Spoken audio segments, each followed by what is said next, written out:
Tenho fortes razões para acreditar que o futebol morreu há algum tempo, que o futebol estava doente, sobrevivendo por aparelhos, e isso a gente realmente já sabia, mas minha suspeita ao terminar esse texto é de que o futebol realmente morreu. Eu fico imaginando se no dia 14 de abril de 1912, quando foi fundado o Santos Futebol Clube, se os seus idealizadores imaginavam a proporção que essa gigantesca instituição alcançaria. Hoje eu vou te contar a história de um jogador que saiu do Santos como ingrato, esculhambado, ameaçado e até agredido pela torcida, e que muitos torcedores acham que ele teve o que mereceu sem nunca se perguntar se foi justo o que aconteceu com o jogador. Claro que eu tô falando do Zeca, e sinceramente é difícil entender tudo o que aconteceu com esse jogador, mas do meu ponto de vista é completamente impossível não ficar triste. Mas você sabe do que é que eu tô falando? Sabe o que foi que aconteceu com o jogador? Então fica tranquilo que eu vou te explicar melhor, mas antes, se você ainda não é um inscrito aqui no canal, se inscreve agora para apoiar o nosso trabalho e assim você recebe mais vídeos como esse, beleza? Lembrando, rapaziada, que esse vídeo aqui é patrocinado pela PagBet, e se você ainda não tá cadastrado lá, cara, para de dar bobeira e se cadastrar agora na PagBet, porque é o melhor lugar para você fazer os seus palpites esportivos. Só para eu te explicar, na PagBet você consegue fazer os seus palpites a partir de R$1, e cara, você consegue sacar e depositar via Pix. Se você tiver qualquer dúvida, os caras têm suporte online humanizado 24 horas para te ajudar no que você precisar. Ah, mas vai falar, pô, mas lá na PagBet não tem burocracia para se cadastrar, vai pedir um monte de coisa. Nada, cara, o cadastro é super simples, sem burocracia. Você clica aqui no link que tá no primeiro comentário fixado, faz o seu cadastro rapidinho e já começa a fazer os seus palpites a partir de R$1. E até para sacar o seu dinheiro quando você acerta lá na PagBet, não tem erro, tá? Acertou, tá pago. É só pedir o seu pagamento que não tem complicação. Lembrando ainda, rapaziada, que tem que ter mais de 18 anos, tá? E o Santos, inclusive, vai enfrentar agora na próxima rodada o Blooming pela Copa Sul-Americana. Será que o Peixão vai conseguir uma vitória, aproveitando a fragilidade do adversário para, enfim, retomar a confiança? Corre lá na PagBet e faz o seu palpite, beleza? Eu, com certeza, vou de Santos e tenho certeza que na hora que acertar, tá pago lá na PagBet, beleza? Agora roda a vinheta. 29 de junho de 2016, quando Rogério Micali convocou a seleção brasileira para a disputa das Olimpíadas em 2016 no Rio de Janeiro, em busca do inédito ouro olímpico, absolutamente ninguém duvidava que o Zeca era uma boa escolha para a seleção olímpica. Um dos melhores do país naquele momento, o jogador atuava pela direita e também pela lateral esquerda com muita qualidade. Muitos projetavam no jogador um cara que brilharia em grandes clubes da Europa e também pela seleção brasileira principal. Era questão de tempo, mas o tempo é complicado na vida e no futebol. O Zeca, que era a unanimidade no Santos, começou a ser cobrado por torcedores e tudo então mudou para o jogador. O Zeca nunca teve uma vida fácil no futebol. José Carlos Craco Neto, mais conhecido como Zeca, nasceu em Paranavaí, no Paraná, em 16 de maio de 1994. Com os pais fora do país, ele vivia com os seus avós e depois de passar por um teste no Santos, que ficava longe da sua casa, ele foi convidado por um amigo que também jogava na base para dividir a casa com ele e conseguir então ali continuar treinando no Santos. Ele ia morar com os pais do jogador. Mas nessa casa o Zeca conta que ele não foi muito bem acolhido não, ele era constantemente, enfim, maltratado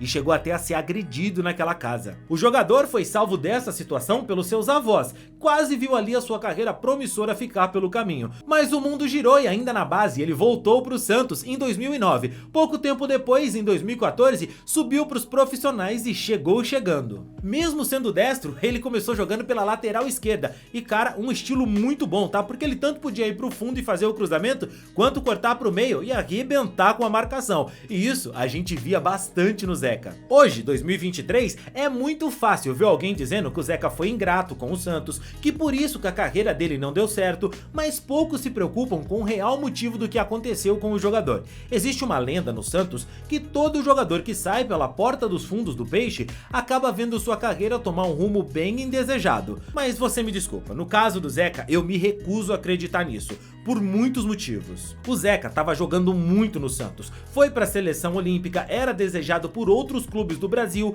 mas aos poucos o jogador passou a render menos e não foi porque ele estava de má vontade ou porque ele desaprendeu a jogar bola. O Santos vivia uma fase ruim em campo, que depois de anos seguidos lutando por títulos, vencendo campeonatos, o torcedor nem imaginaria que cada vez seria pior e hoje estaria numa situação preocupante. O fato é que o Zeca caiu de rendimento e a torcida cobrava, gritava, xingava e teve aquela parte podre que também ameaçava o jogador. Alguns diziam que o jogador estava com a cabeça fora do Santos, por ter recebido sondagem de outros clubes e que então ele estava forçando uma saída. Chegou ao limite dos torcedores irem até o aeroporto para agredir o jogador, dá pra acreditar nisso? Ali o Zeca chegou no seu limite, entrou na justiça contra o Santos. O jogador de futebol, cara, não é uma máquina, embora muitos pensem dessa forma. Ele foi afastado do grupo, treinando separado e sem poder sair do Santos pela insegurança jurídica da situação que ele se encontrava. Nenhum outro clube ousava contratar o jogador sem saber se deveria ou não pagar a multa rescisória do jogador pro Santos depois. Com o Zeca treinando separado, sem poder ir para outro clube, houve um mandatário do Santos que ousou dizer que se o Zeca pedisse desculpas, ele podia voltar pro Santos.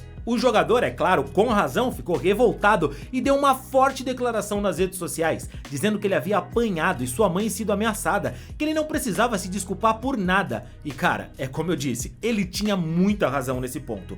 O Zeca deu uma coletiva, deixou claro que ele não voltaria a jogar pelo Santos, contou com a sua mãe que sofria com problema psicológico e que o jogador havia trazido ela para Santos para conseguir ajudar, mas que no final das contas os criminosos ameaçaram a mãe dele e ele viu a situação piorar e muito. O Zeca disse ainda nessa coletiva que o Santos o desamparou nesse momento, não blindou o jogador e deixou que ele lidasse com isso sozinho. Cara, a gente tá falando de uma ameaça pra mãe do jogador. Guarda bem essa informação sobre a mãe do Zeca, que isso vai ser importante pra nossa história. O jogador viveu essa situação com o Santos e só em abril de 2018, desde outubro de 2017, que ele conseguiu resolver com o Santos, acertando então a sua ida pro Internacional numa troca que envolvia o Eduardo Sacha vir pro Santos. Mas a partir dali, a carreira do Zeca nunca mais foi a mesma, isso é verdade. O jogador não conseguiu se firmar no Colorado, depois de perder o seu espaço, foi emprestado ao Bahia, onde ele viveu um dos episódios mais tristes que eu vi no futebol, e confesso que fiquei um longo tempo com um nó na garganta só de lembrar da situação.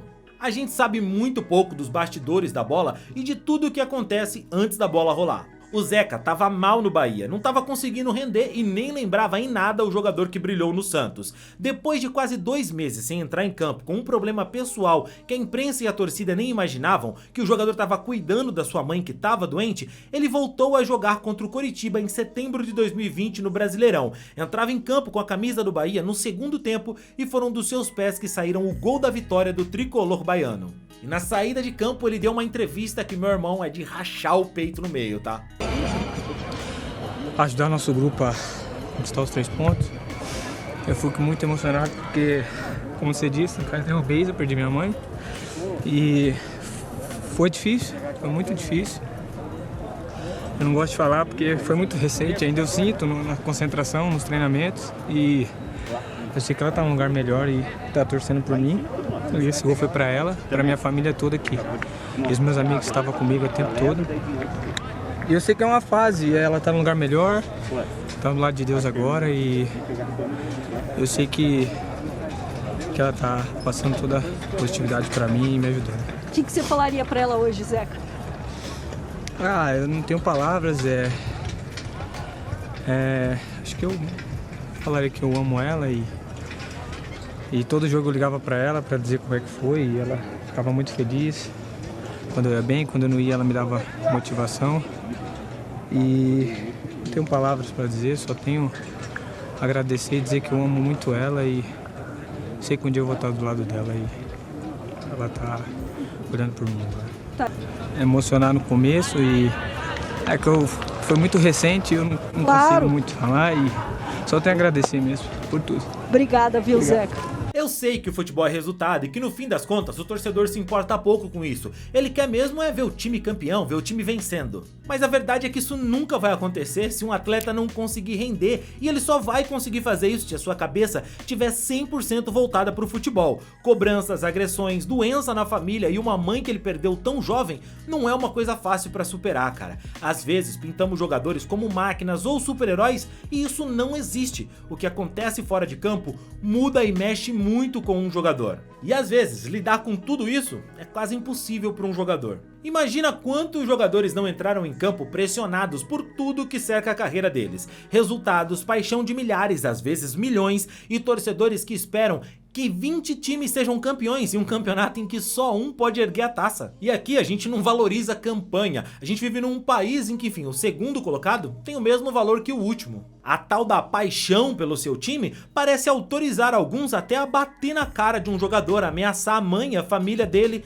Então, nessa situação, é compreensível que um jogador não renda mais o mesmo que ele rendeu no início da sua carreira. O Zeca também deve ter sua parcela de culpa, sim, não tô tratando ele como santo. Talvez ele tenha lá cometido seus erros, a gente sabe muito pouco de bastidor de futebol. Até porque, depois disso, ele teve várias oportunidades. Ele jogou pelo Vasco, jogou também por clube da MLS e hoje ele tá defendendo o Vitória da Bahia, tá na segunda divisão do Campeonato Brasileiro. Ele tem 29 anos e nem de longe lembra aquele menino promissor que surgiu no Santos. Mas eu não consigo dizer que tudo que ele passou foi por conta de ter saído do Santos pela porta dos fundos.